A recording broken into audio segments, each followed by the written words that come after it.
I think we'll get going now. We'll keep letting people in as we go, but thanks for joining us here for our sixth, I believe, Tribal Energy and Climate Collaborative Exchange meeting of our reboot. We're happy to have you here today. We will start off with our intros and then go through the opportunities, and then we'll break out into our two different sessions. So the Tribal Energy and Climate Collaborative session will focus on the DOE's 40101D Grid Resilience Tribal Formula Grants, and the Tribal Climate Health Project session will focus on climate adaptation through land stewardship, looking at successful land back initiatives. I am Josh Simmons, co-director of the Tribal Energy and Climate Collaborative, joined by Angie Hacker. I don't believe Shasta is joining us as well, who are heading up the Tribal Climate Health Project and also on the Tribal Climate Energy and Climate Collaborative. The Tribal Energy and Climate Collaborative focuses on identifying and advancing the climate, energy, and related economic and workforce development goals of SCTC and member tribes, but does statewide programming like our Tribal Energy and Climate Collaborative Exchange meetings, or TECC-X, and our advancing interest at the CPUC, advancing tribal interest CPUC training series, and we appreciate you all joining us. Angie, you want to give the brief Tribal Climate Health Project overview? Angie Hacker, here representing Tribal Climate Health Project. You've heard from us before. You'll have a chance to join our breakout later. We basically have been around for almost 10 years, helping tribes across the country to adapt to and prepare for the health and other impacts of climate change. Okay, back to you. Thanks, Angie. And if you wouldn't mind too introducing yourself in the chat so we can see who's here. All right, so I'm now going to monotonously rattle off a bunch of opportunities like I do at each session, but I'm going to do so with as much flair as I possibly can manage. So ready, set, go. Program Fuels Reduction Funding. That's a new one to me from the International Association of Fire Chiefs. Communities in charge. We've been talking about that for a long time. If you have multifamily housing, you still have 3 days to secure some rebates for EV infrastructure. The Robert Wood Johnson Foundation has a local data for equitable communities grant program opportunity due next week. The Strategic Growth Council's Affordable Housing and Sustainable Communities Round 10 is going to open in just next week as well. So it's an exciting opportunity for many tribes trying to advance housing initiatives. The Climate Smart Communities Initiative grants are closing on March 12th. The 2026 Native Food Sovereignty grants from the First Nations Development Institute closes on March 17th. Extreme Heat and Community Resilience Funding Round 2 is going to open in April. Wildfire Smoke Preparedness and Community Building grants from the US EPA closes on April 15th. Along with our taxes, the 2026 Tribal Nature-Based Solution Grants is going to also close on the 15th for, I guess it's step 1 for the escrow-ready applications. I assume that means there are a different type of step. So look into that if you're interested. 2026 Fisheries Restoration Grants from California Department of Fish and Wildlife on April 16th. Food Justice for Kids Prize on April 28th. Power Your Drive fleets from San Diego Gas and Electric for those in that territory. It closes in July 2026. We believe there are similar programs for fleets in Edison and PG&E territories as well. And the California Forest Improvement Funding is an ongoing opportunity.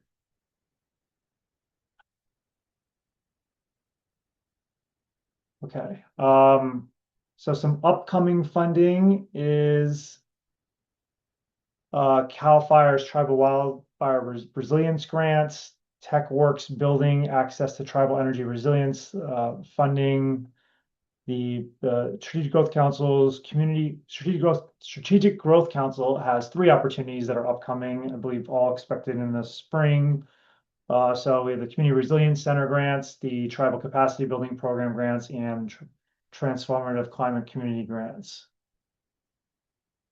OEA has the Cal Heat Score Webinar number 6 events coming up. Oh, now we're on to events. Energy Code ACE Conference and next week. the 2026 Annual California Land and Water Conservation Conference on March 16th to 19th in Sacramento. The lands, LCI and SGC are going to have the Central Coast Catalyst convening at UC Santa Cruz on March 17th.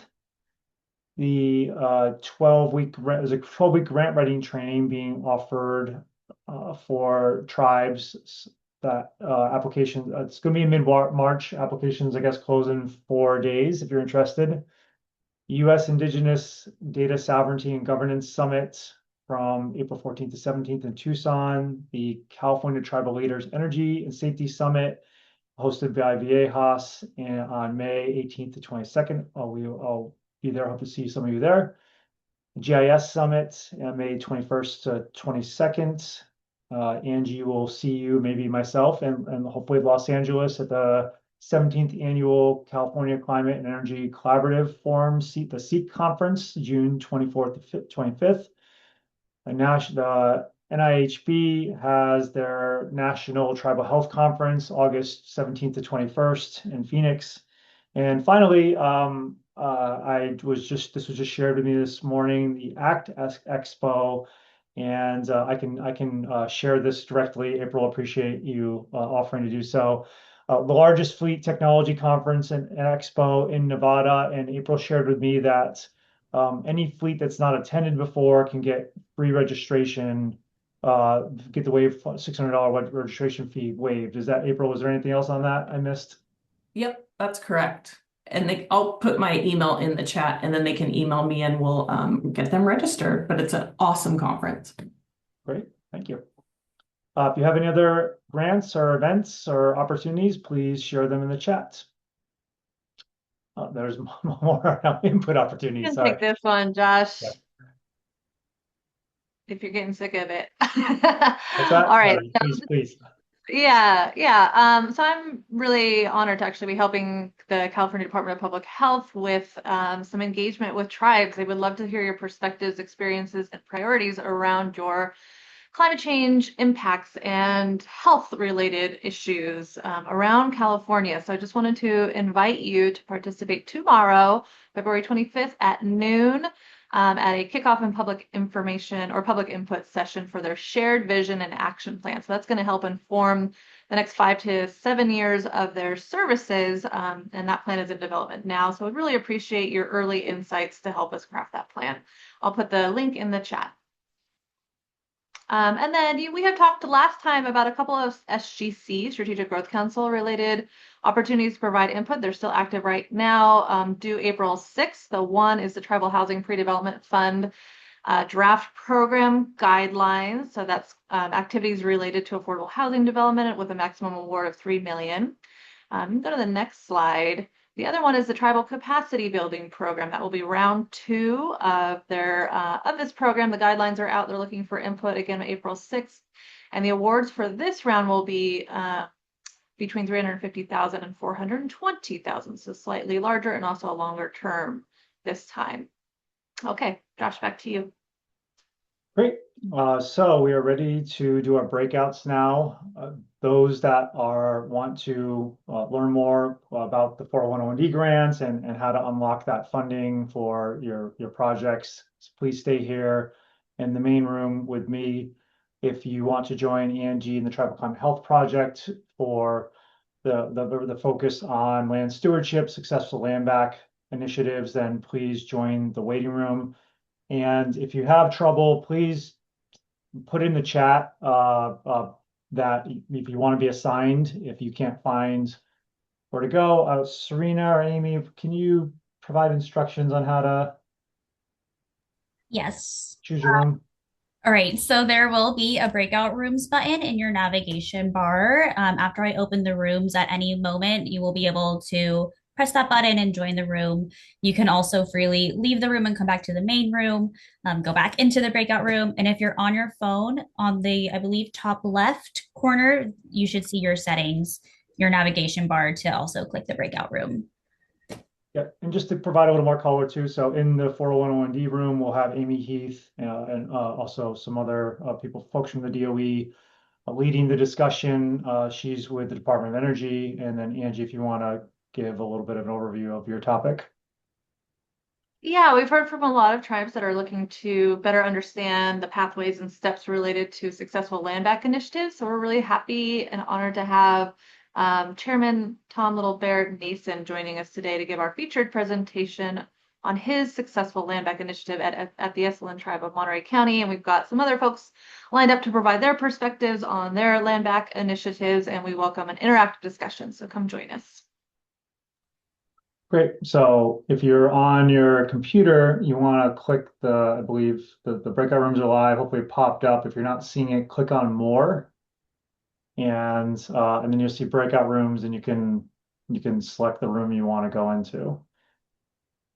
If you need help, please let us know, put in the chat, and we can assign you. So the breakout room, I believe, is open now. If you want to join the Tribal Climate Health Project session, you have to leave this room and go to that one. Okay, all right. So I'm really excited here to have Amy and Matt join us today from the Department of Energy to discuss the 40101D grid resilience grants. To kind of set the stage, we are supporting, so TECC is supporting many of the TECC tribes in figuring out how to use this funding.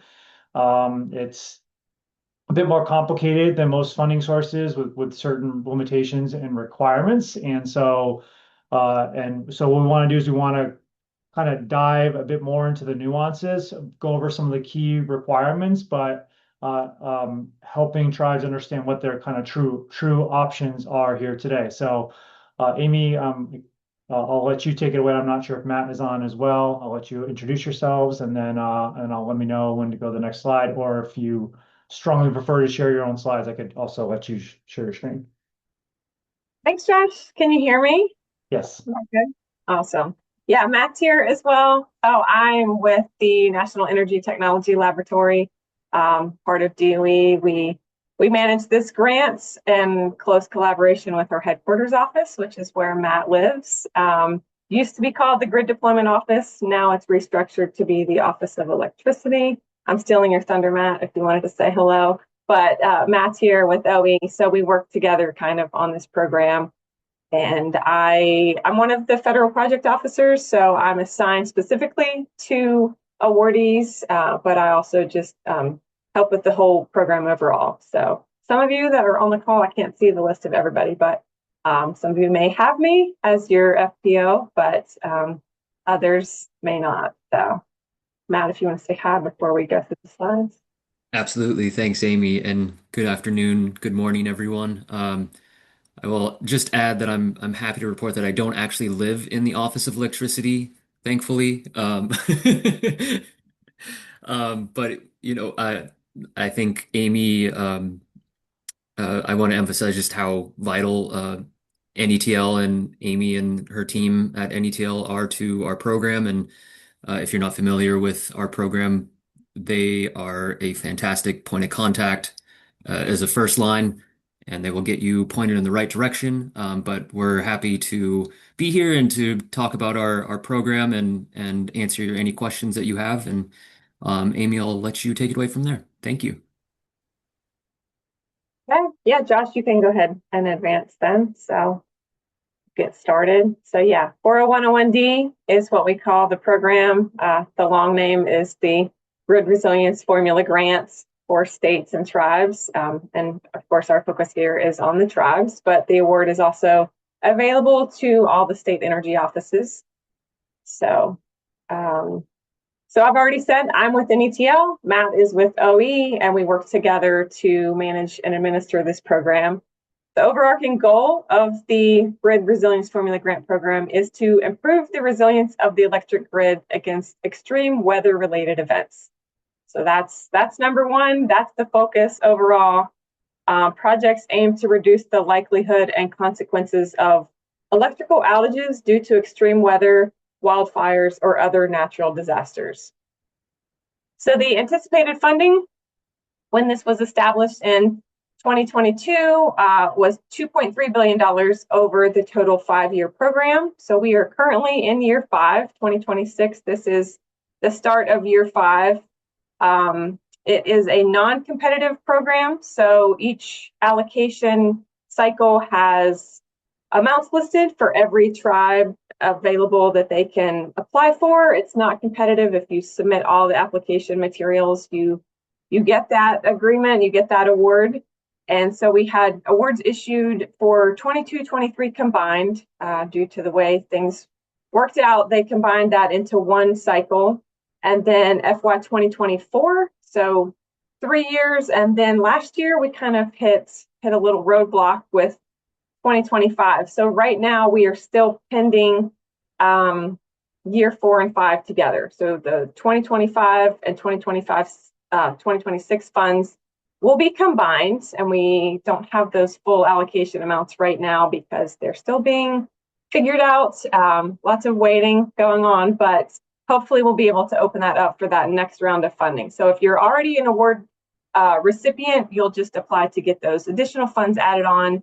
If you missed out on those first 3 years, then you're still available to get that last round of funding. And the award period of performance does go all the way out to 2032. So even if you get an award now, you'll hear me talk about later, our program's kind of a 2-part program. You receive the award, but then you have to figure out a project specifically. So you have all the way till 2032 to figure out a project or multiple projects to utilize with your funding.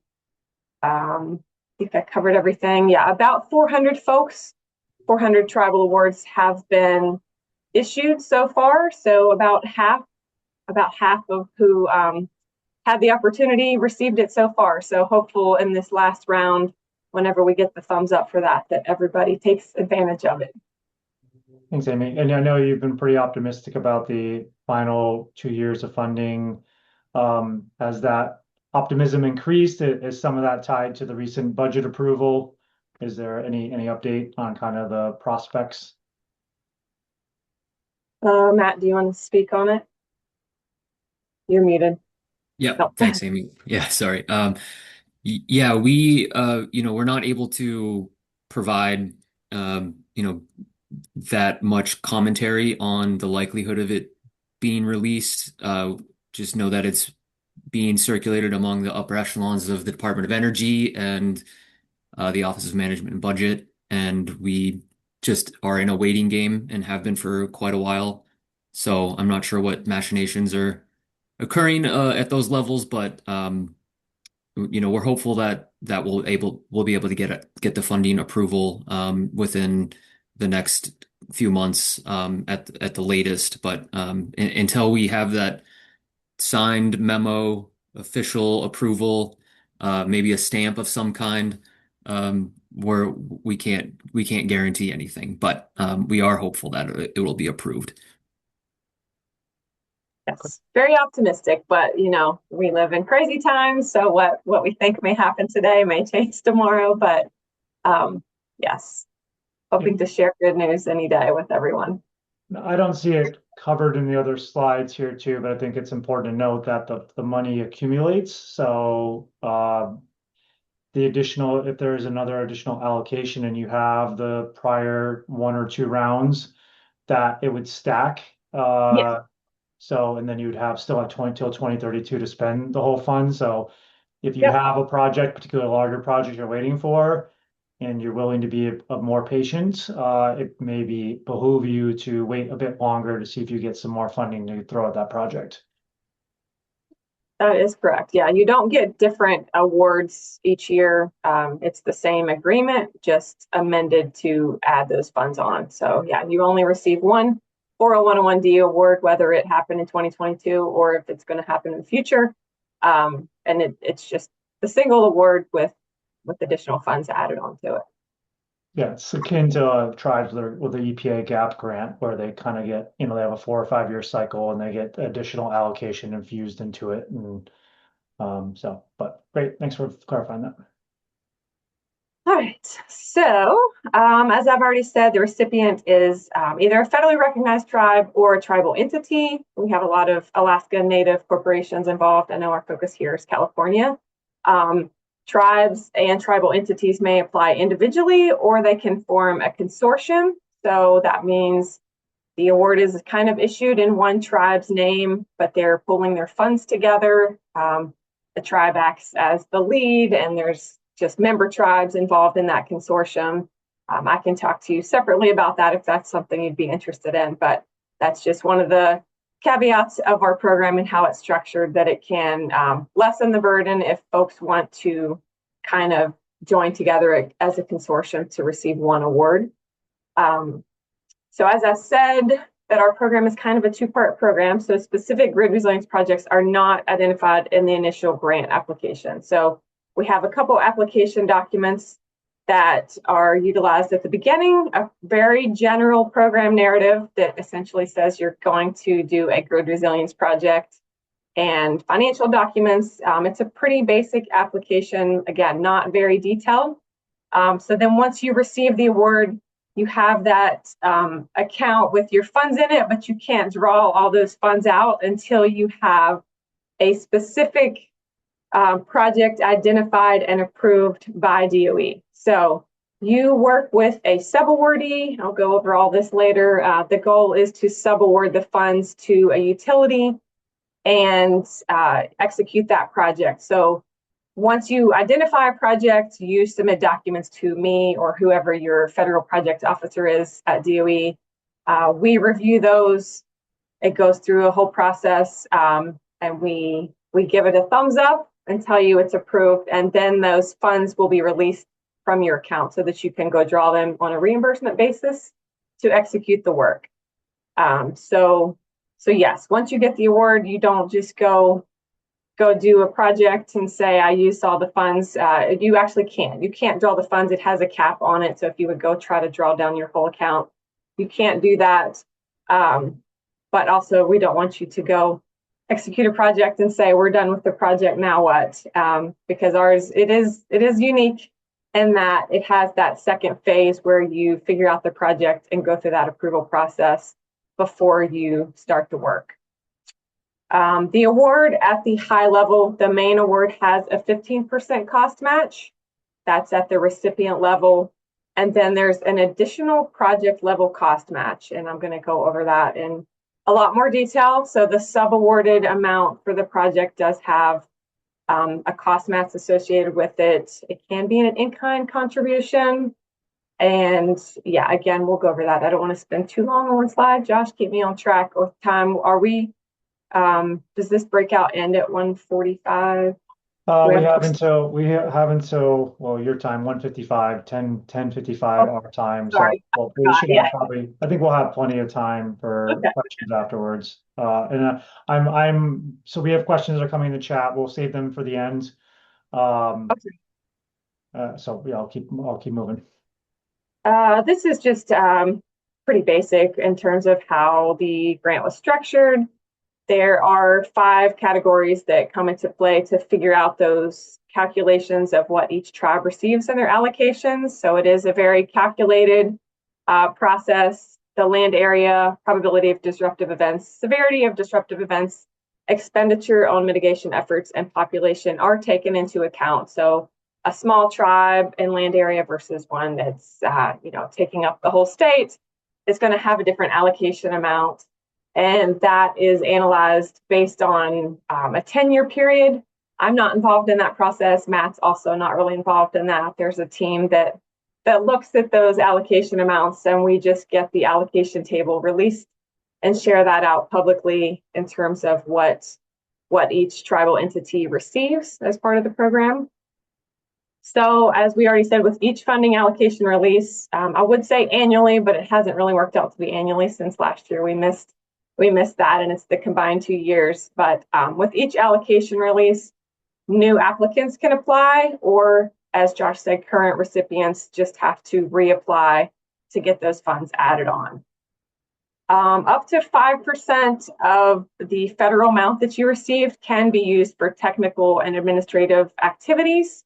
And then the other 95% must be used for a project. You could use the full 100% for grid resilience projects, but there is that small amount. If you have a $100,000 award and you want to take $5,000 of that to use for someone to work on the reporting or work on developing something, part of those admin expenses, you can do that. but otherwise you can't go draw. That's the little cap that's on the account. You could draw those funds without having to submit a project to us. But if you try to go draw funds beyond that, you'll get an error that says you don't have access to those funds until we give it the thumbs up. So there are some reporting requirements. I think with any grant, right? We have to keep some compliance in check. So there's an initial project management plan. The name's a little bit deceiving because you don't really have to have a project figured out at the beginning of the program, but you submit that, and it's an Excel spreadsheet that's due within the first 3 months of receiving your award. And then that same report turns into being the quarterly progress report. So it is a spreadsheet. It has a budget table, milestones, risks, and then it has tabs associated with your projects once you do have projects ongoing. So you're just reporting out on the work that's being done, the money being spent each quarter. Both of those documents get uploaded into a system called the EERE PMC portal. And there's also an annual metrics report. And folks that have received this funding that have had their award in place right now and don't have a project going on, it's pretty much an empty report. So until you actually submit a project and are doing that work, there's really, there aren't any metrics to report on. But once you do have a project, we would like to see how that is being impactful. You know, if you do an undergrounding project, we would hope to see a baseline of what your outages were. And then after a year of doing that undergrounding work, how your outages have improved, hopefully. Hopefully the goal is to utilize these funds and show some improvement. There is an SF425 financial form. It's just a one-page form that's due semi-annually. And there is also a semi-annual Davis-Bacon report that's due. So those are the major reports that are due. Folks that have been part of the program are used to all of those. So, all right, so now we talk about cost match, which is very, very important. A lot of folks weren't familiar with it having essentially two components of a cost match with our program. So a grant recipient receives the funds and they have a 15% cost match on that amount. That's at the recipient level. Their tribe is responsible for that 15%. And then any grid resilience project has an additional cost match. That can be handled by the tribe if they are going to subaward the project to themselves, essentially. And again, I'll talk about that. That is an option if you don't have a small utility, a tribal utility that you could partner with. You could also partner with a large utility. I'll tell you the difference in that here in a second, but there are options, different options for the cost match. So just the main takeaway is that there are two parts. There's the recipient level and then the project level cost match. So here on this chart, we show if it is not a small utility, so if it's a large utility or the tribe implementing it themselves, they're going to have a 100% project cost match. So essentially, that's 115% cost match on that federal award amount that you're receiving. So that's a lot. I'm aware of that. So the goal of the program is to subaward to a small utility to get that discount to 1/3. So if you have a small utility that you can work with, they're going to have a 1/3 cost match, which is 33.34% of that federal amount or of that amount that you're subawarding for the project. So the way that we determine a small versus a large utility is based on the electricity sales. So if that, we call it an eligible entity, that's the subawardee. If they sell more than 4 million megawatt hours of electricity annually, then they're going to have that 100% cost match. But if they sell less than 4 million megawatt hours of electricity annually, then they get that 1/3 amount. So I think we're going to go over cost match a little bit more in the other slides. I'm sure there may be some questions still on that. So as that said, those subawardees are essentially called eligible entities. And this is the list given in the statute. So we don't just make up all these things. Unfortunately, the law had this listed in there, so we're bound by that.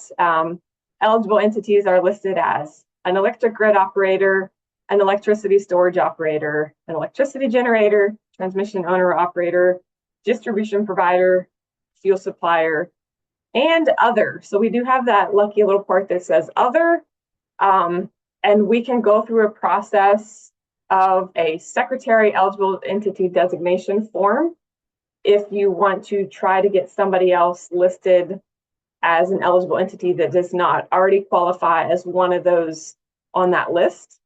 So we do have a form for that. You submit that to your federal project officer, and that gets reviewed all the way up the chain at the Department of Energy to get that that designation. All right, so by those definitions that were just listed on that bulleted list, there was not a tribal option there. So Indian tribes are not just an eligible entity by definition, but they can request to execute the work on their own via that seed request form. So if the tribe does not sell electricity, then they're going to have to provide that 100% project cost match plus the 15% award cost match.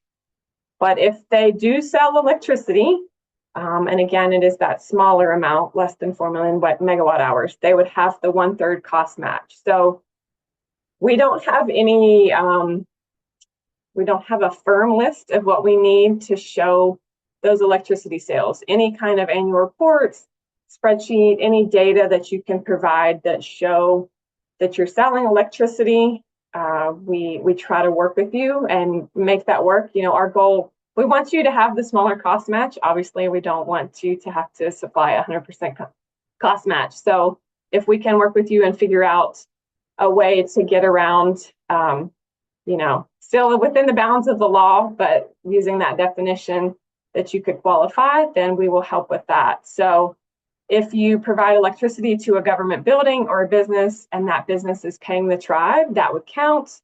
If the tribe owns a solar PV system, you would also qualify automatically without having to fill out that form because you'd essentially be considered an electricity generator. If you have a bill credit from the local utility that you could show as sales, if you could show ownership of that PV system and provide that nameplate capacity to us, then, you know, those are things that we've seen so far. And I don't know, Matt, if you have anything else to add on that. I know a lot of tribes don't want to partner with a large utility, and if you don't have a tribal utility to work with, then you can do the work yourselves. But that 100% cost match is not ideal. So that's the goal, is to help figure out if we can check the box that you essentially sell electricity and qualify that way. Or Josh, I don't know if you have questions on this one. I feel like this is kind of an important slide. We can move on to the end, but yeah, I mean, I'll just maybe a few. Well, go ahead, Matt.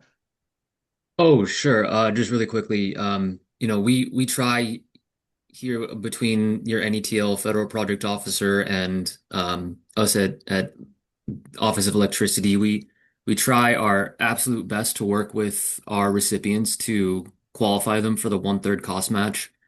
So if there's any possible way that you sell electricity, we try to make it work for you. An example is a tribe in Alaska who actually rented an electricity generator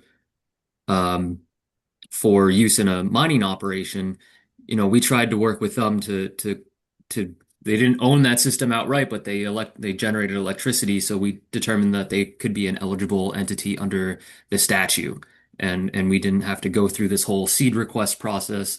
There's other entities that, you know, receive a bill credit for a small solar PV system that they have on their reservation, and we're working through that right now, actually, with one tribe, and we're trying to figure out if that bill credit can be counted as a proof of a financial transaction that we could call an electricity sale. So we definitely try and work with you on making sure that if there's a way to get you to that 1/3 cost match, we get you there. So please work with your wonderful NETL federal project officer, and we'll do our best to get you qualified for that cost match amount.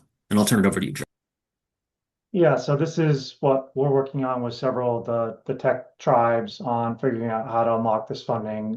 They're served by different utilities. Most of them are served by one of the major IOUs, either Southern California Edison, San Diego Gas and Electric, and I know there's a number of tribes in Pacific Gas and Electric territory. And as you all know, I mean, subawarding something like this to a major utility can be complicated. And I don't have any experience of actually having executed one of those awards, and what the implications are for it too. Like, does the utility need to have ownership of the project? And I can imagine that utility may not be interested in pursuing it, say, a behind the meter energy storage project. So, I think what we're trying to sort through, and we can report back on helping tribes figure out, okay, let's say a tribe does want to do a behind the meter energy storage project, which could also be eligible for the tax credit, which could offset a good chunk, if not all of the cost share portion of it.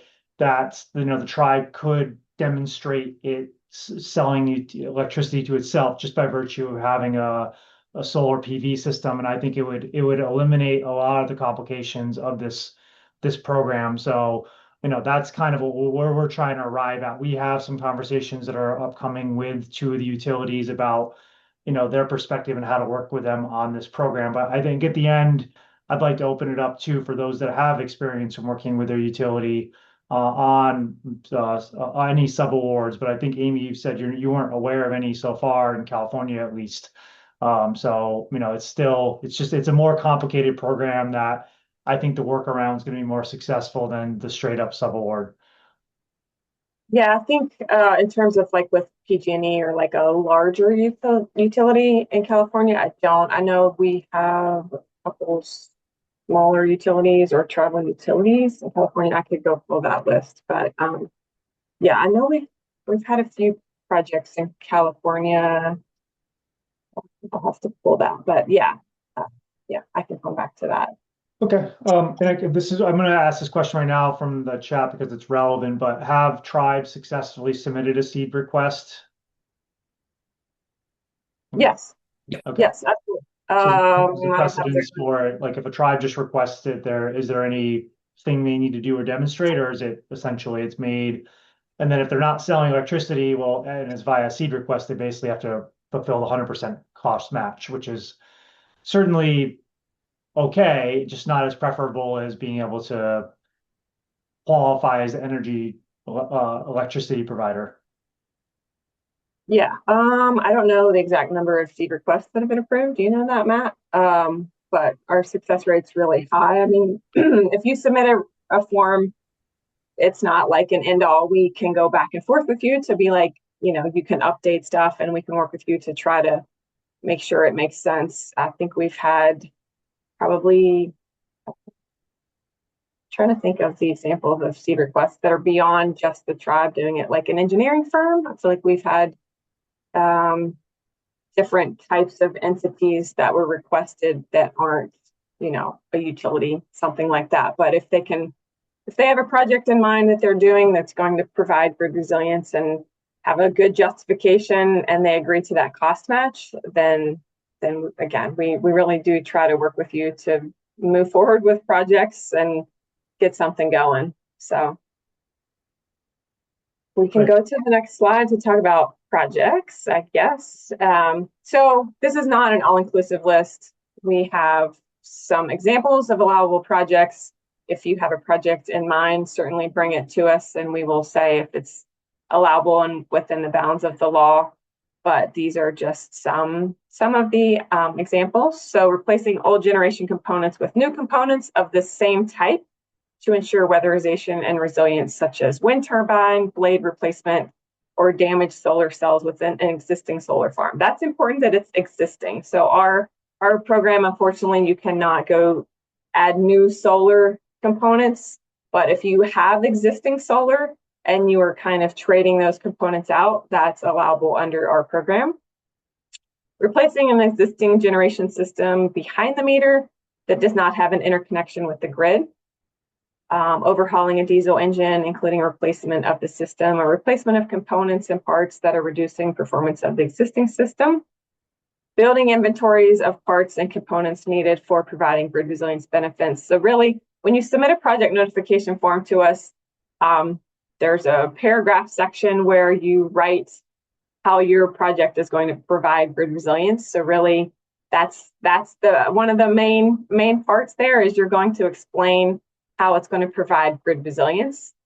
So refurbishment or replacement of existing transformers. Well, I actually have transformer purchases at the bottom too. New fuel tanks, either to replace old or faulty tanks or to increase fuel storage capacity. Studies can be part of a project, but they cannot be the entire project. We can't approve a project that doesn't have a physical work outcome. So it can't just be 100% of your project is focused on a study. But if you want to utilize the funding for part of it is looking at a study like a microgrid design, and then you're going to implement a component of that, then that would be allowable.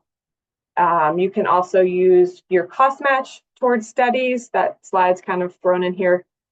Convoluted, I'm talking about studies a little bit on the side, but you can use your 5% part that I mentioned that can be used for admin and technical assistance purposes, and your cost match toward studies, because that's been something a lot of folks wanted to utilize, was just trying to figure out something to do. So those studies, interconnection studies, and those have been utilized by some folks. And it continues on the next slide. Just to clarify on that, so the 15% on the overall award is eligible for kind of studies, but the sub award cost share would not be eligible. That would have to be an actual installed measure. Yeah, we don't have a firm number to say like 50% or 30 or 40%. It just we have to have a little bit of a physical component of a project. Like the project has to actually show something come to life. But again, we will work with you if you have a plan and you let us know, we're going to spend this amount of money to study this section of the grid, and then update it just in this one section and use this amount of funding. Again, we'll work with you and figure that out, but you can use some of the federal funds toward the study part of it. So just to make sure I'm hearing correctly, it's possible that if it's resulting in a physical project, that additional 33% or 100% cost share could potentially go toward more studies and planning activities, so long as it's related to the implementation of the corresponding federal funding of an implementation of a specific physical measure. Yeah, that makes sense, right, Matt? All of the cost match could be utilized, and then yes. Okay, great, thank you.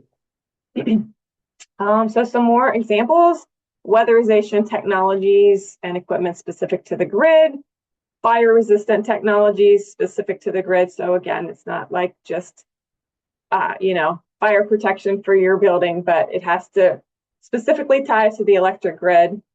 Monitoring and control technologies. A few of these are bolded because they've been probably our most popular things.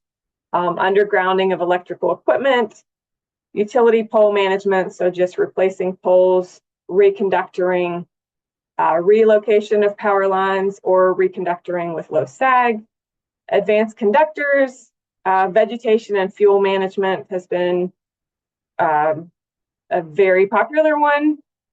The use or construction of distributed energy resources, including microgrids and battery storage components, adaptive protection technologies, advanced modeling technologies, hardening of power lines, facilities, substations, or other systems, replacement of old overhead conductors and underground cables. So again, the list is not all inclusive. These are just some examples, and we are open to whatever ideas you want to throw at us.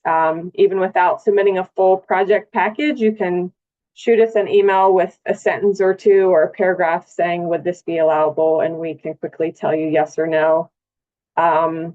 We are going to say no if it is at the residential level. So unfortunately, our program, you can't go, do something at a couple houses. It's supposed to focus on the community. So a residential building or something that benefits the community makes the most sense. I can go to the next slide to tell you specifically unallowable. And again, this was from the statute. We didn't make this up, but adding a new generation system, such as backup generator or a solar system, replacing an existing generation system with a new system of a different type. So I told you we can do a 1-for-1 trade-off, but not something to increasing the nameplate capacity of an existing system. As I already said, weatherizing individual houses, such as insulation, replacing doors. It's really got to be specific to the electric grid. And cybersecurity activities are not allowed. Large-scale battery systems. General training activities not directly related to an allowable project. And then fire prevention technology is not related to weather. So again, if you have something in mind, you can let us know. We've received unique ideas. A lot of them we have to say, unfortunately, no, but others might be a great idea that we didn't think of. So. Yeah, and for the sake of time, I know I'd asked you to provide more information on kind of the project, notification and approval process. So in general, I think it's, the main bottom line is, the steps are listed here, allow 60 to 90 days to go through this process. I want to jump to kind of the notable requirements here and at least try to allow for 5 minutes for a Q&A. Okay. So yeah, BABA really, we have an exception to those that already have an award. They have a BABA waiver for tribes. And if you receive a new award, if you haven't received one already, we'll have to figure out if we can apply for a waiver. But in general, BABA does apply to our grants. Also, the Davis-Bacon Act. So all laborers paid by funds have to be paid at wages and rates not less than those prevailing on similar projects in the locality. So we do have a system called LCP Tracker that folks enroll in, and the subawardee also enrolls in it. So they upload their weekly payroll for work that's being done on that project. So we do, even the tribes do have to comply with the Davis-Bacon Act. Again, sorry, it's not DOE, that's DOL coming into play there, and we just have to comply with that. NEPA applies, and we cover that when you submit a project notification package. You do fill out an environmental questionnaire that corresponds to your project, specifically the location. And we have an internal DOE NETL NEPA team that provides a categorical exclusion. That's the goal, is to give it a CX so that we can move forward with that. So that's how you comply with NEPA. And then just the statement there that, DOE issues the award to the tribe as the recipient, and then the recipient, the tribe, flowing that down to whoever they're subawarding to. Those terms and conditions, all of these compliance pieces that we have in play have to flow down to the subawardee. So that's why you'll have a subaward agreement with the utility that we're not really involved in. The DOE relationship is with the tribe, and then the tribe agrees to the things with the utility. So. Well, Matt's been killing it in the chat, I think, addressing all the questions. There's the one about the cost share I'm hoping you can address. And I was going to ask that before about, if it's $100,000, is it 15% on, match on top of that? So it's 115,000. And then the if it was a utility, a large utility, it would be $100,000 if the full project, it was a full sub project amount. So basically $215,000. Okay, you just responded to it. So. Yep. Okay. Thanks, Matt. I don't even have the chat open, but if He's you've been killing it. He's addressed all the questions. So I Doing want well. to see if there's any questions right now people want to ask verbally. And if not, we can go back and cover those other two kind of project application process slides. Anybody want to raise their hand and ask any questions?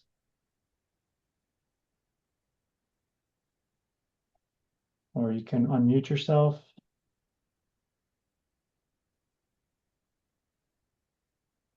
Okay, well, not hearing any, I think people have been doing a good job of entering those in the chat, and again, Matt killing it there. I actually feel like when you're sharing these allowable activities, like this first page, this was new to me. And so things like replacing, inverters that go down on a solar array, refurbishing a genset, like that's kind of huge. I was not aware of those options, and that comes up. I mean, I've worked with tribes on these projects. I wish I had known this in the past few years, like we could have applied this funding toward it. So that's pretty notable. Sets, for sure. I've seen those go through the system in Alaska. It just can't increase the capacity. So it's essentially a 1-for-1 trade-off. If they're worn out and you're replacing it, just like I said, a 1-for-1 trade-off we're good with. Okay. Will, why don't you go through these maybe in 2 minutes? I think Matt could probably answer Will's question in the chat. So yeah, the project notification process involves essentially 4 components. They're all documents that you'll fill out in collaboration with that subawardee, because you might not know the answers to some of the questions from that utility if they're the one filling it out. But there's a project notification form.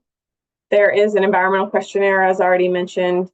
There may be supplemental items that are requested from our NEPA team when they look at that. If there is work being done in a national forest, for example, they may require a letter from the U.S. Forest Service saying that it's okay to do the work there.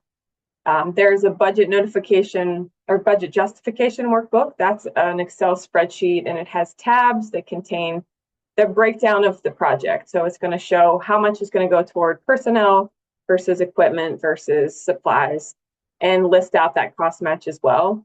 And then for any of that, we do require a vendor quote or some kind of basis of cost. If you list that you're going to buy a $300,000 piece of equipment, we would like to see the quote for that, some kind of catalog price or an email, any kind of basis of cost that shows that you didn't just magically make up that number.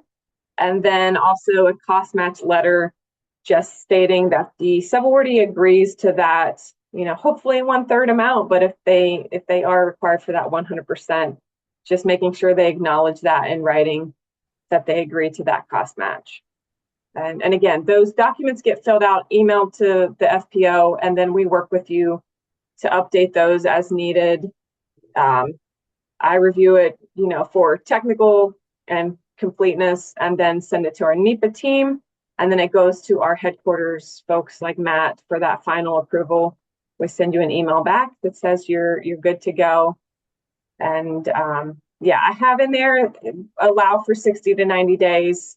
Obviously, if you're the only one that submitted a project, yours might move through really quickly. But if 50 people submit a project all at the same time, it might change that timeline. But typically it could be like 2 months. Again, the biggest holdup is going to our NEPA team, just because there's only a few folks that are reviewing projects, and how fast they can get through those. So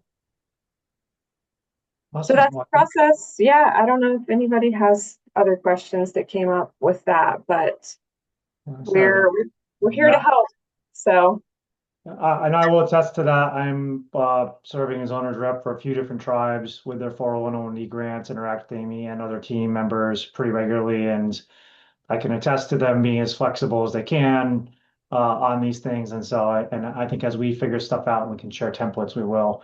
We probably have the other room coming back in here right now, and I really want to thank Amy and Matt for sharing this information, for being so available. I feel like in the past, few months or maybe half a year, I've been asking Amy to pop in and kind of present at a lot of different things, and she's been really eager to help people figure out how to use this money and have successful projects. And hopefully Amy sees that, tech is very eager to help unlock this and be creative and figure stuff out as well. So, but I feel like every time we talk, I learn a little bit more that makes it a bit easier to access. And just again, really, really appreciate you all showing up today.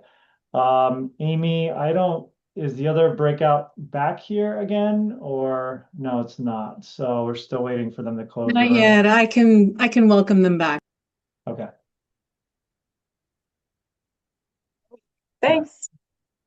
Yeah. Thank you. And again, Matt, you've been really great in the chat. Will did have a question. It's okay? You responded to that. Yeah, it's 15% for the total consortium award. Yep. Okay. Wonderful. Looks like we Connects with climate resilience. And then we're going to have Chairman Nason from Esselen give us a 15-minute or so presentation on his successful experiences with the Esselen Tribe of Monterey County. We're also really grateful to have Selena Rowan here, who's going to give us a shorter presentation just on her ongoing efforts to on land back at the Trinidad Rancheria. And then we're going to spend lots of time in group conversation because we want to hear from you all about your questions and what you know about the various steps and pathways related to successfully regaining land back and what resources you might be aware of. All right, so next slide, please. I'm going to do just a tiny bit of ground sitting here. And I have to tell you, starting off here, I am not the expert on land back.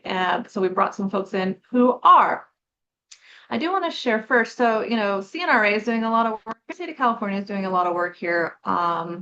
They have a new tribal stewardship policy. And just one thing they have said, I'm just going to quote it directly, is today it is clear tribal stewardship and traditional ecological practices are vital to confronting a range of environmental challenges. Repairing the relationship between tribes and the state can contribute to healing and will be crucial to responding to the changing environment. And they say ancestral land return is the most robust form of tribal stewardship, and the stewardship pathway must be closely aligned with land status of the approximately 7.5 million acres of land promised in treaties to tribes that they would have had. So just here is a couple of just framing bullets. And so there are some various pathways that we're aware of to ancestral land return. And we end up talking about this a lot in the tribal capacity building program that I helped to lead for 6 grantees. And folks have been asking more questions about, well, what really are the steps and the ways forward? So we're going to explore that today and give you some resources by the end. But it seems like there's sort of 2 main pathways. One is through a full title transfer, and that can happen in different ways. It could happen as a gift. There are even programs out there where folks can sort of declare after they pass away to assign their estate and specifically to an entity, including a tribe. There are opportunities for state and federal land transfers, and then there's direct purchase. So acquisition through a simple sale. Like any property sale, it could be through a land trust. Some of them are indigenous run land trusts. And then we see folks in their purchasing policies entering into a right of first refusal, or they might commit themselves to offering lands to tribes prior to other potential buyers. The purchase opportunities typically requires or involves a lot of fundraising, which could be philanthropic or through state or federal grants. And what we hear is just there's restrictions sometimes that comes with those dollars and something to be careful about. I think we'll hear some of that today. There's also various land sharing opportunities, which are sort of a bridge towards land stewardship or towards ancestral land return. And so there are lots of opportunities with, say, various state agencies or federal agencies or even local governments for co-management agreements or land access agreements, leases, or easements. And I'm very happy to be schooled here by anybody who knows more in terms of the other kinds of opportunities and pathways towards ancestral land return. I'm really wanting to encourage folks here to share your knowledge, experiences, and perspectives from your tribe in the chat as we go. And like I said, after we're done with some presentations, there'll be lots of time for discussion. But just a note from our Tribal Climate Health Project experience and the tribes that we've been really honored to help and support and work kind of alongside on their climate resilience activities, there are lots of ways that land back can intersect with your climate adaptation work. It can provide space and opportunity, really unparalleled opportunity, and restoration on newly acquired lands, or support land or forest preservation and management, including cultural fire, sacred site and traditional practice protection.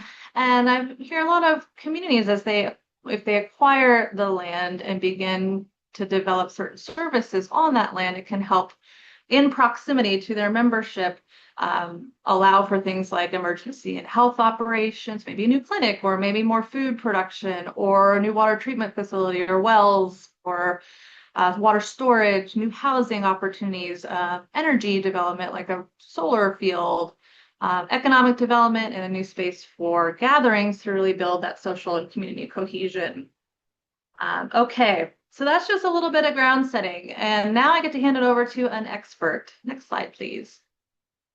So I'm so pleased to have Chairman Nason from the Esselen tribe of Monterey County with us here today. Like I said, he's one of our TCVP grantees, and he really has been through this process, and he's going to give us his experience having successfully acquired land and some of what he's learned in the process. So thank you, Chairman Nason.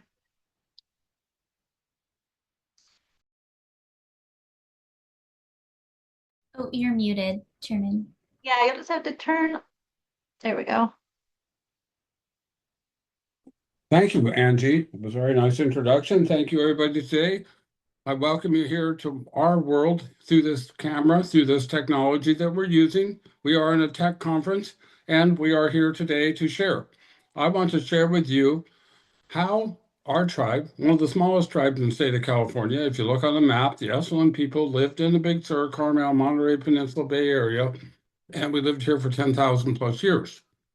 We are on a pathway to recovering. And in 2020, through the Prop 84 funds that came for a climate bond, like the one we have today in front of us, we were able to gain our lands back. Our first lands were lands in Big Sur of our creation story mountain, Pico Blanco, White Mountain.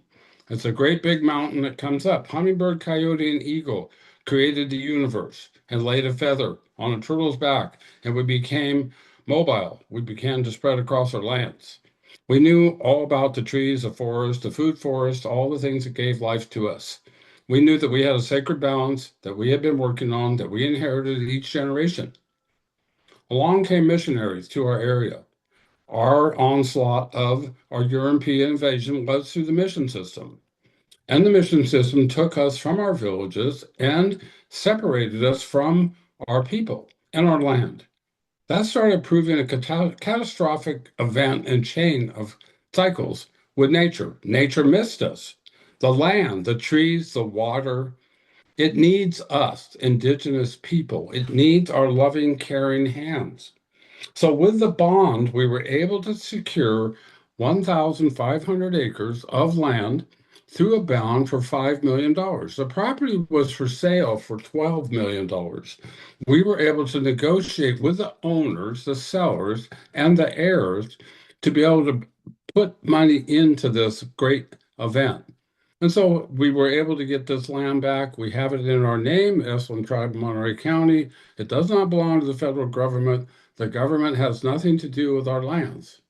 This is a beautiful thing.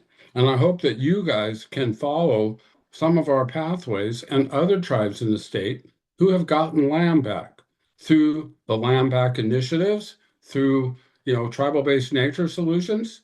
So we've gone on through these years till 2026. We have preserved over 23,000 acres of land to date. These lands were done in a combination of fee title acquisitions where we owned 100% outright, and then not own We don't like that word. We don't feel we own. We are part of nature. We were put back on these lands that our great grandpa, grandma, and great great great grandma, grandpas lived. We're living and touching villages that were part of it. So when we get our land back, we get our spirit back, we get our culture back, we get our dances. We are able to live freely once again, little bit by little bit. Each one of your tribes here can gain land back by utilizing a combination of bonds and also grants that come up for land back. Now, all of you are associated with land through your villages that you know are there. These villages contain your ancestors. So we are very much in tune and working with federal agencies, state agencies, developers, people who are building on our lands. And with land back, we have a base. We now have a tribal headquarters. We have an office. We're moving, we're mobile, we are growing and prospering, much like you are. And we join with other tribes. We're here to support other tribes. We're here to help. Because without us on the land, tending to wild, tending to the nature, tending to our food forests, speaking to the birds, speaking to the hawks, working with the eagles, having that medicine of the bear, of the deer, we all have these ancient knowledges in us, in your DNA, everything you need to know. And with the help of getting your land back, we're able to restore the forest. So we've gone on to get grants for climate resilience, forest health, fire, and prevention. They call it fuel reduction. We don't. We call it fire mimicry. Our people have been tending to the forest and manipulating and burning and working with floods and working with rains. We have rain rocks. We call the rain in. When it was a drought, like we're having now in some areas of the state, we were able to simply call the rain through our rain rocks, through our ceremonies. Now, without land, we can't do that.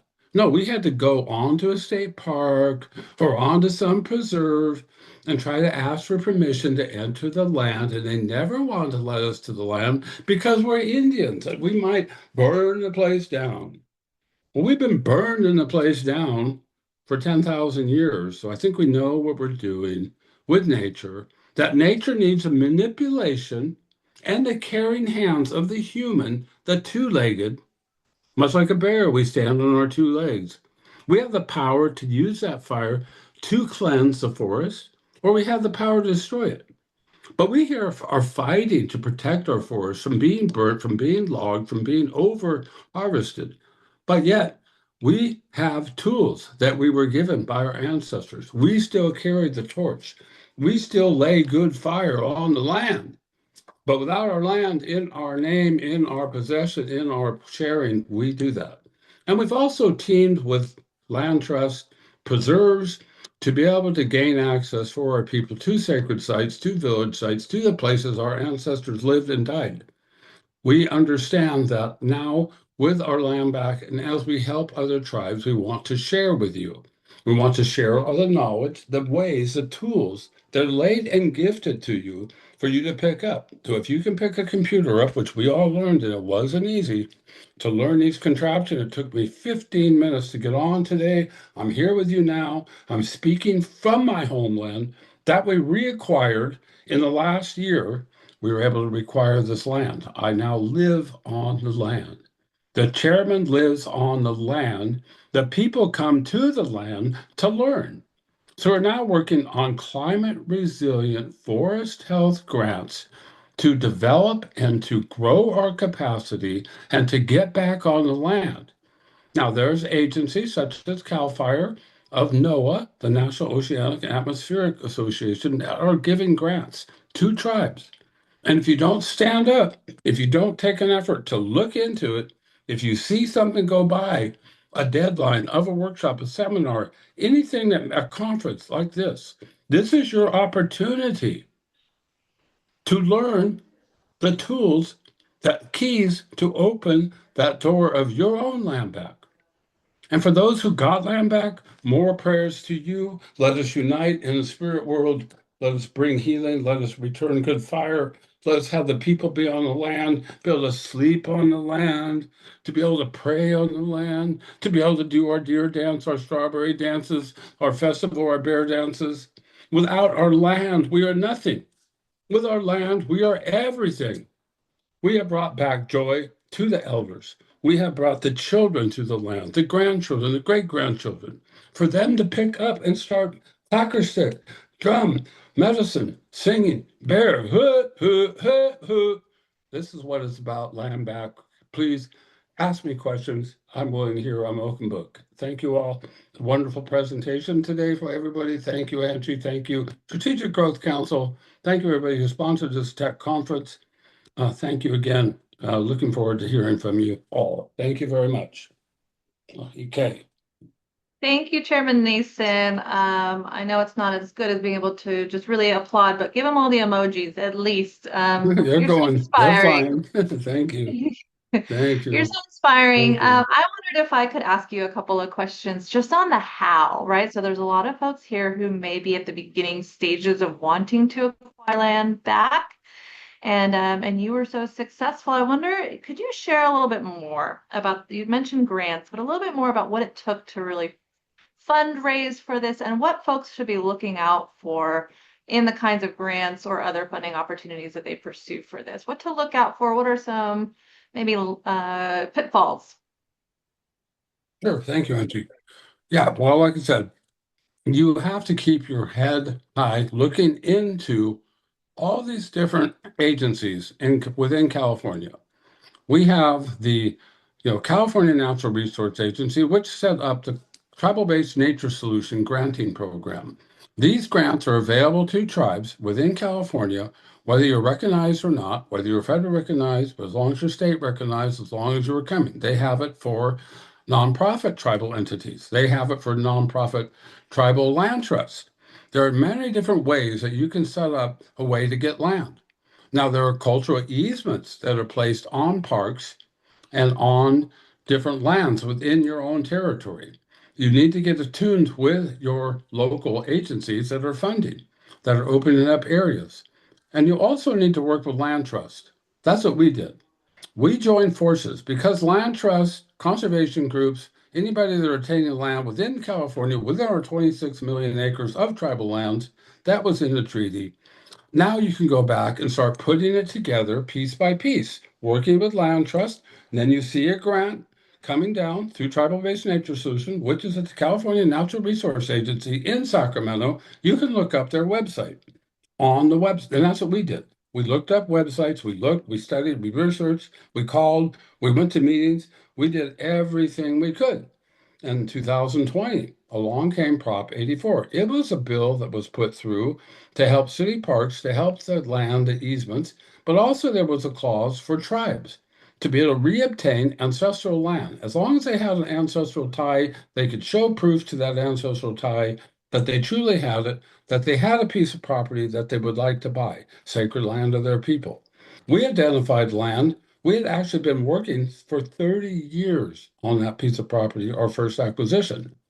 It took that much rubbing palms, meeting, protoing, because the prices were so astronomically high for property, and that is today astronomical prices in California for real estate. But we are not into real estate. Real estate means the king's land. This is not the king's land. This is tribal lands. We are all on our ancestral territories. You are entitled to receive land back in your homeland. And it takes due diligence from the tribal councils and the committees and their nonprofits or whatever they're doing to run to be able to work. Now, there are some easy ways to obtain cultural easements. You can simply go to your state park and look up lands. Our tribe was able to negotiate with the California Park System to obtain co-management and co-stewardship of 17 state parks along our coast, inland, and redwood forest. What that did is allows us to be involved in every aspect of park that are looking to build trails or campgrounds or do something with forests. We are co-managing the forest. We are sharing our knowledge with them. They are implementing this. We're identifying within these park zones our sacred lands, our burial sites, village sites, places that are important. We're able to alter trails, stop people from going there. That's one form of land back. Land back means actually getting control and helping steward the land. We are stewards of the land. Therefore, our input should be put in. So at the state park, at the regional park level, you can do that. But I strongly encourage you to getting your own piece of land, whether it's 5 acres or 500 or 5,000. You're not, this is not, everything's possible. I want you to understand. Everything is possible if you put your mind and your tribe behind you to do it. Maybe it's a single individual in the tribe that makes the sacrifices to truck to meetings, to spend nights and days at conferences and learning how you find that path to land back. It is not impossible. For us, as the smallest tribe in California, it seemed like way impossible. But we were able to utilize things. We were able to get a strategic growth council to advance our capacity for our tribal government to be able to handle having land back, because there's funds and fees and costs associated with land back. So you take the land back, but don't let that stop you from getting your land back, because the land can be on its own. The land can live with just the natives touching it or being away from it.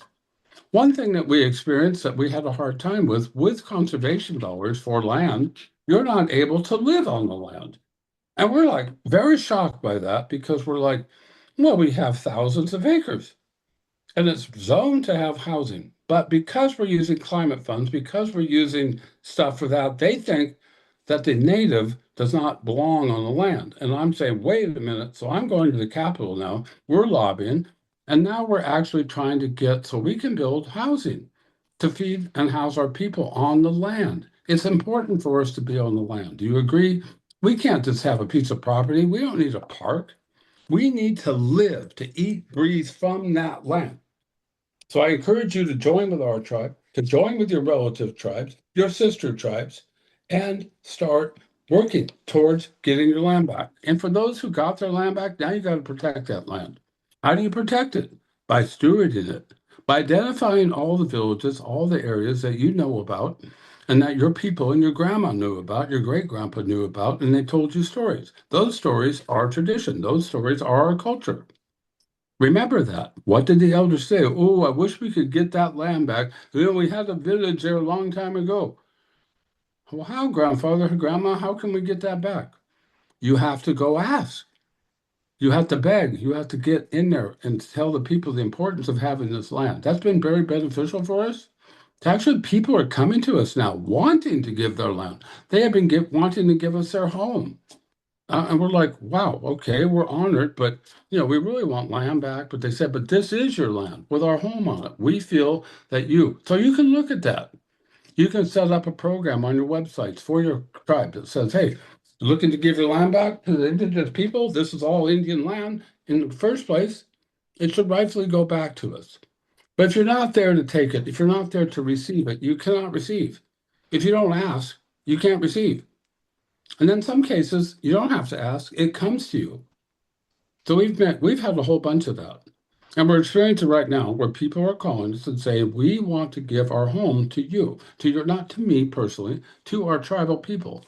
Now we're like, well, okay, we really don't take homes, but these homes are worth $1 million, but we don't think of it financially. What is on that land is important to us. Is it a cultural site? Was it a cultural site that got annihilated by a home being built? These are what we look at, we study, we evaluate whether we want to get that land back. Well, that's interesting. We're evaluating which land we're going to get back. But it starts a wave. And I pray that you will get that wave, that will come over you. Because each one of you deserve to have a piece of your land back, whether it's 5 acres, 500, 5,000, 50,000. Now, those are numbers that are being given to indigenous peoples of California. Are you indigenous to California? If you are, get up, start walking. This is an avenue for you. There are many avenues. So tribal-based nature solutions at the California Natural Resource Agency of California, Wildlife Conservation Board, the California Coastal Conservancy, the Indigenous Stewardship Network. I mean, there's a host and line of 50 different agencies that are willing to give you funds to get land back. Get out, identify those lands, get with your local representatives, get with your local nonprofit land trust, merge and forge and build relationship, intertribal relations, intergovernmental relations, working with nonprofits, preserves parks. Now we have parks, and we have been able to slow down the human impact in some of the areas where our grandpa, were buried, that are being trodden. Our ancestors are coming up out of the ground. In so many lands along the California coast here, we've had a huge onslaught of tourists. We have over 7 million people going down Highway 1 to Big Sur, right through the middle of our homeland. That's tragedy, but also we have been working for interpretive signage within the state park system, within some of the crown jewels of California, like Point Lobos, where we have interpretive signage, and we're actually naming trails and camps and land that our ancestors had. Instead of it being Stewart Cove, it actually is a different name. So we give it an indigenous name. So naming, we got the first name of a state park that is fully 100% indigenous, our language, Ichenta. Ichenta is a village site in Carmel, right by the Carmel Mission. Ichenta is now 2 different cultural preserves, so we have been working with state parks to get preserves within the preserve. These preserves within a preserve are cultural preserves, where we identify village sites, sacred sites, rivers, confluxes of streams. Confluxes of streams to us are very sacred and special. We look for land with a lot of rivers. We have been able to get back a majority of our property that have rivers, that have fisheries. Fisheries are key to our survival. The fish people are our relatives. They return each year in salmon and steelhead. They bring back medicine. They bring back life. They sustained us for thousands of years, but they are depleted. It is our job to restore the forest. It is our job to restore the watersheds. And these folks that steward these lands need a partner. And you're the partner. You are. We are. And without it, they cannot get funding to buy land. This is something you must all remember.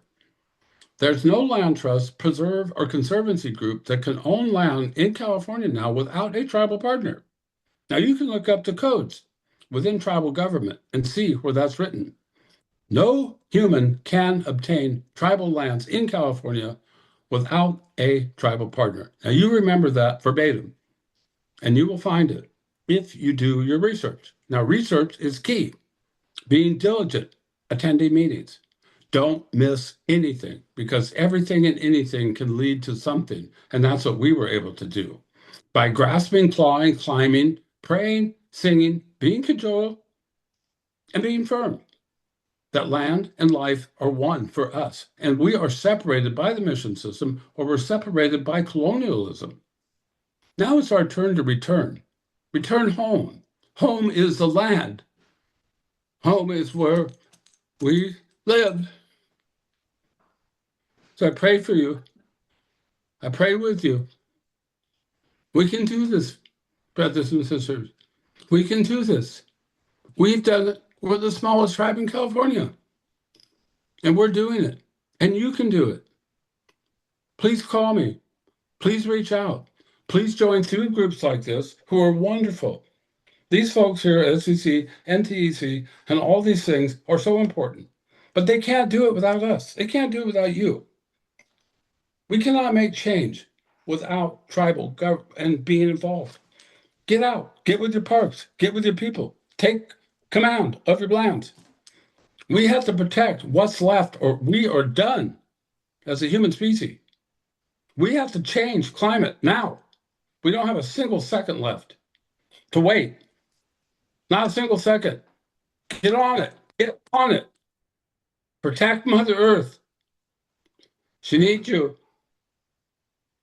I'm sorry to be emotional today, but it's real, okay? This is real.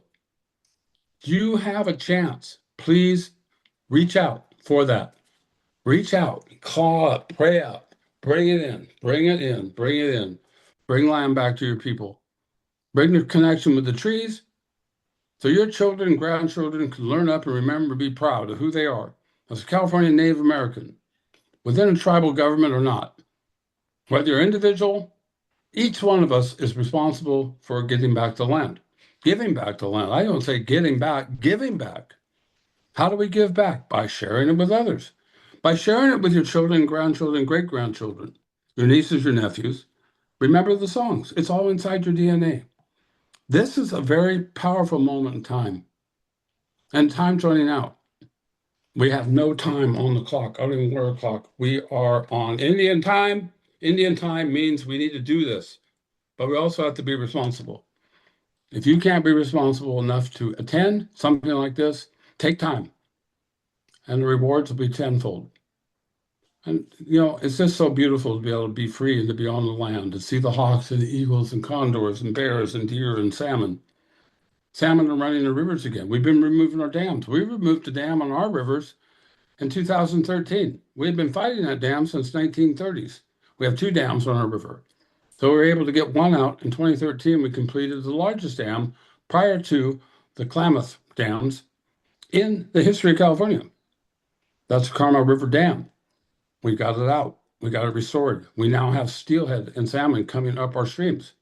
We were able to do that. Now we're working on dismantling another one. But the administration now in the federal is trying to stop dam removal in California, trying to stop Native Americans from this. So get on it, because there's not time left. Get on getting your land so you can protect your rivers, because they're coming for it.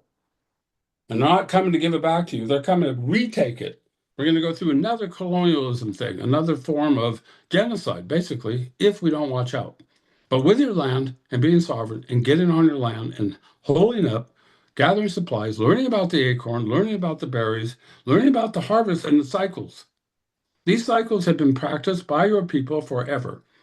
And it's your time to wake up and get on it. And that's what I tell all the youth. I've been a tribal chair since 1993. And we have made giant strides, but it has not been easy. I've sacrificed 50 years of my life doing it, and I will sacrifice till I die to do this. And I want to do it with you.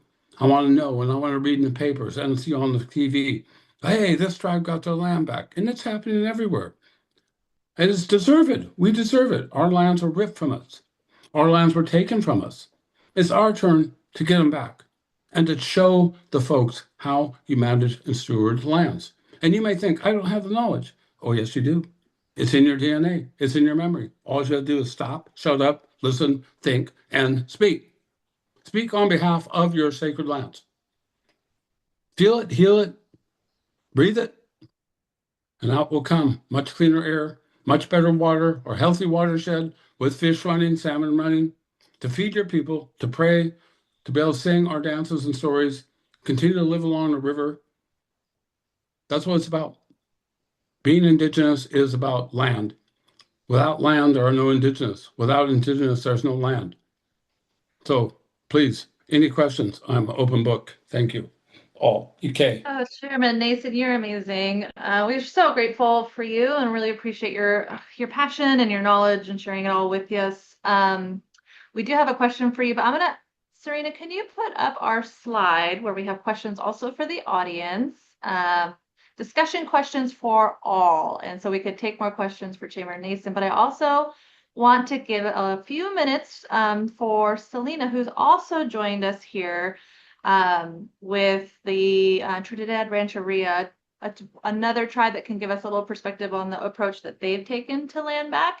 And then we're just going to open up. We'll have a few minutes to open it up for more questions and discussion with Chairman Nason as well. All right, so let's pass it off to Selena just to give one more tribe's example of how you're approaching land back. Thank you so much, Chairman Nason. It is such an honor to hear you speak, and I'm so grateful to hear your stories and your passion. So thank you so much. You touched my heart deeply. This work has been incredibly important to me, and I'm very grateful to be able to support Trinidad Rancheria as a community member. I'm not a tribal member, though it's an incredible honor to be able to work on this. I just wanted to just briefly chat about a project that we are working on to acquire a 34-acre parcel here in Humboldt County, California, for Trinidad Rancheria in their homelands.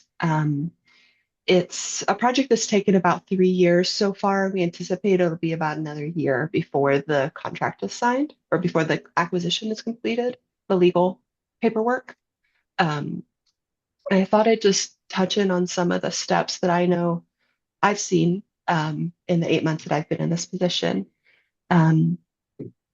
So I know that we started working on this project long before the funding opportunity that came up that was eventually was awarded to the tribe to purchase this land. And I think that's an important point to make. And following up on Chairman Nason's words that this is work that can take years. We used a series of small technical assistance grants from a local foundation, $15,000 grants to develop the project over time. And the project opportunity came when we connected with a local commercial timber owner who wanted to sell a parcel that was in the coastal zone and disconnected from their larger parcels. And so there was, to them, it was higher levels of regulation than their other parcels. And to us, that wasn't a concern. The land is very important and near the tribe, and it was obviously more valuable to Trinidad Rancheria than it was to this landowner for so many reasons. And so we ended up working with the Department of Conservation and the Sustainable Agricultural Land Conservation Program.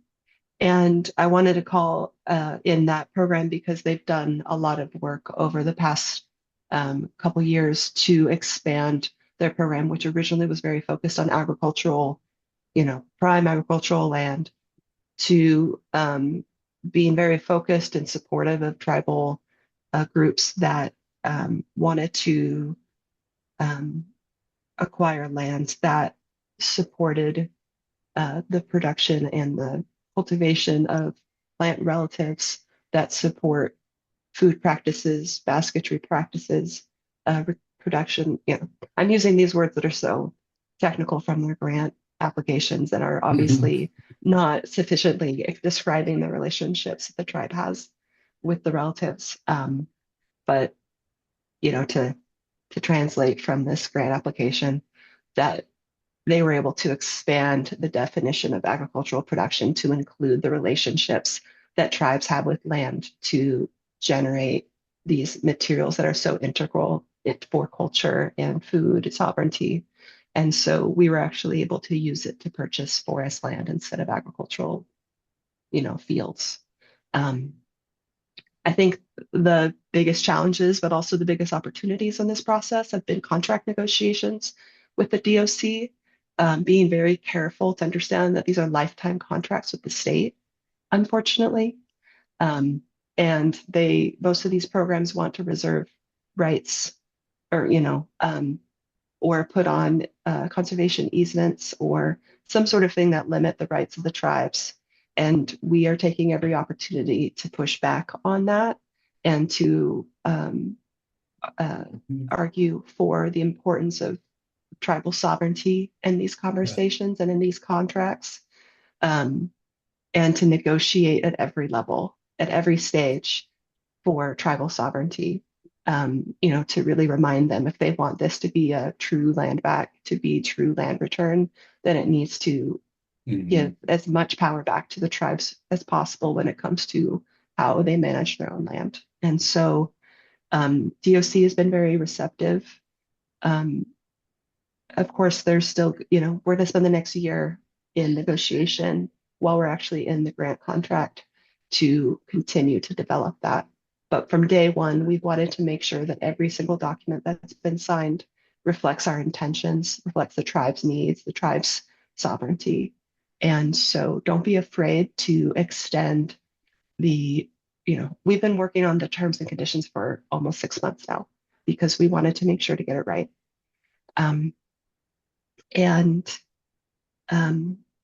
The other thing that I would recommend is like I mentioned in the beginning, is to find opportunities to develop projects, to find funding to not only purchase the land, but to develop your projects and to identify land and to create relationships with people who are holding your tribe's lands.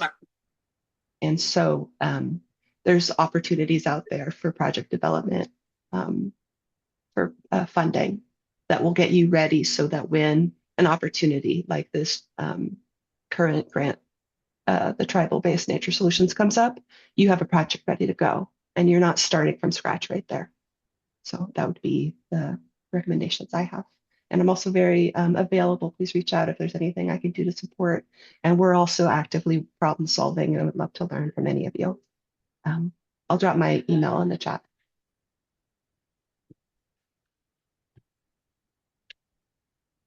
Angie, you are muted.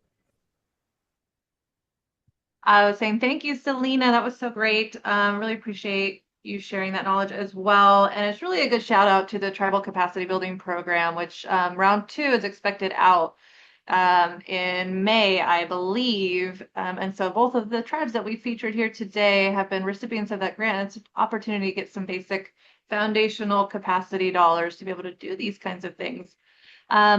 I want to, because we're going to have to transition back to the bigger group. I'm so sad. We need more time. I want to transition to our next slide really quick, just so I can make sure that you guys know that you're going to get access to all these slides afterwards. There's land back resources that we were able to compile here, which are various types of guidances that can help organizations that are much better at this than I know how to be, are trying to provide guidance for those of you that might be just starting. On the next couple of slides, you'll see some of the funding opportunities we're aware of. You heard about Tribal Capacity Building Program. Next slide, please. And you also heard about the California Natural Resource Agency. Next round of its nature-based solutions is out now. And so I think there's a first stage of the application due April 15th. There's 9.2 million only available right now through the Prop $4. But there is actually a workshop coming up on March 4th if you want to learn more. Next slide is what Selena was just talking about, the Sustainable Agricultural Land Conservation Program. There's another round of that, round 2. I think it's a pre-application phase that will be due, pre-proposals due May 14th. So you've got a little bit of time there, but that's for land use planning, agricultural conservation, acquisition, capacity, and project development projects. And the last thing I want to do here before I have to go back is just quickly, Chairman Nason, I'm so sorry, I need more time with you, but there was one question for you in the chat, if you could address it quickly, which was what incentives were used with the landowner to encourage them to reduce the price so dramatically? Compassion. For them to understand the meaning of our connection with the land is your best tool. Utilizing your brain, your fingers to type, to attend any and all meetings related to funding with tribal lands. And yes, I think working with the landowner is the biggest issue. And then working with the granting agents, if you had said, Selena, it's very important to understand that they don't want you to do things that we typically do within our tribal culture, within our lifeways on the land, with the land. And that may include living on the land, providing housing, which is the biggest issue for our tribe in the States, is housing for our people to be home. So we need to work together collaboratively. We need to stay strong. We need to stay sovereign. And we need our sovereign rights to be upheld and withhold. I mean, continue, not withheld. We can withhold from them. No, we need our land back. We need full fee title to get back to those lands. No restrictions. And that's the issue with these climate bans. It's all about climate. But we are the solution for climate change. We have the tools within our fingers, within the torch, within our sacred knowledge. In each and every one of you. You have that sacredness in you. You have that sacred connection to the land built into you. If you shut up, open your ears, and then open your mouth, you will hear, you will speak exactly what needs to be spoken. You know that in your heart. It just takes getting over that restriction in your mind that says, oh my God, we can't do that. Or they're going to put restrictions. Fight. Fight for your right to live on your land and do what you need to do. If you're going to fish, that's what we do. If we want to live on the land, it's important. We're not going to build on an island, but we're going to pray on that island. So again, speak up.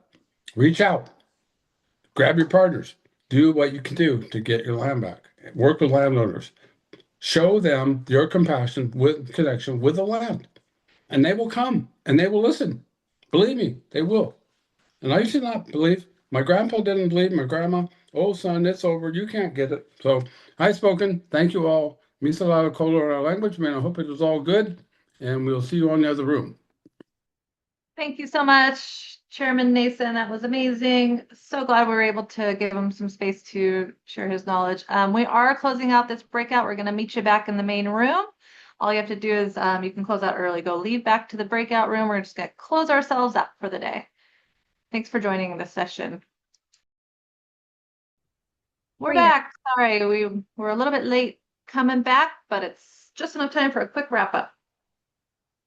Awesome. Well, we had a great discussion here in this room. We had some really great guidance from the DOE, Amy and Matt, on the 401(d) grants that many tribes actually have awards for and are just figuring out how to use. And I feel like we got some great insights on how to unlock that funding. And hopefully there'll be another tranche of money coming up, being made available in the near future. So I encourage anybody who wasn't able to participate that wants to, understand more about using their 401(d) grants to view the recording. And Angie, how did it go over there? Oh my gosh, it was great. We had such a powerful set of remarks from Chairman Nason from the Esselen tribe, who inspired all of us to be pursuing land back initiatives, and he gave us a lot of good expertise and knowledge around what to look out for, and that it's possible. It is possible, and he demonstrated that. Selena, also from Trinidad, gave us some really good insights into their process, and just hearing about the different kinds of funding sources and how you can work with various community members as well as agencies to reacquire those lands. And so we have resources. I really just welcome anybody to actually watch the recording after this and to review the materials that we have shared to learn more. Thank you so much. So we've switched now to a monthly TECC-X series. Our next meeting will be on March 24th, 2026. And please stay tuned. You're already on our email list. Hopefully you've had the calendar invitations, and really appreciate everybody for showing up and all the wealth of knowledge that was here today. So thanks so much, everybody.